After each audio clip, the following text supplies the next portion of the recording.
કાલે એટલે 30મી મે તુરખેડા ગામમાં એક કંપની જે સર્વે કરવા આવી હતી, આ એ જ કંપની છે જેમાં બીજેપીના જે ઠગ મંત્રી, ઠગ એમએલએસ અને એક્સ એમપી ઠગ જે આઈને અહીંયા જનતાને આડીને કહેતા હતા કે અહીંયા કોઈ પ્રોજેક્ટ આવવાનું નથી, અહીંયા કોઈ વિસ્થાપિત થવાનું નથી, પણ હકીકત તમારા સામે છે. સરકાર જાતે આ કંપનીઓને કાલે સર્વે માટે મોકલ્યું, એનું વિડીયો પણ તમને જાહેર કર્યું, એના કાગળો પણ તમને જાહેર કર્યું.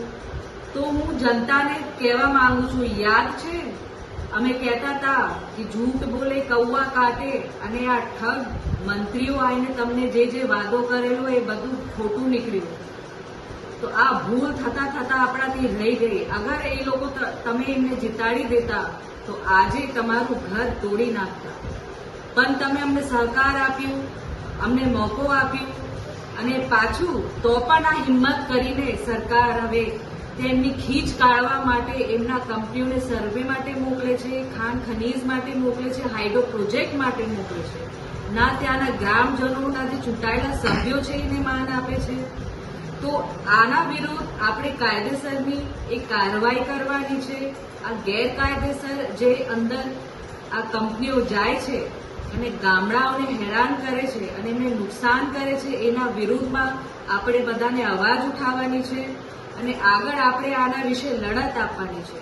તો તુરખેડા, ધારસીમેલ અને આખું વિસ્તાર આ સરકાર પાછું લપેટેમાં લેવાની છે, ગામડાઓને વિસ્થાપિત કરવાની છે અને પ્રોજેક્ટ એ અમલ કરવાની ચાલુ કરી દીધું છે.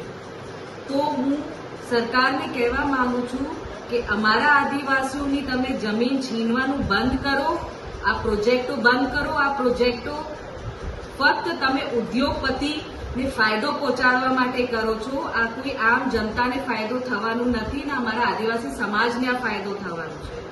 તો તમે હમણાં જાગી જાઓ, ચેતી જાઓ, ને તો આ પરિણામ જે તમને મળ્યું છે આનાથી પણ ખરાબ પરિણામ આ બીજેપી સરકારને આવતી ટર્મમાં મળવાનું છે.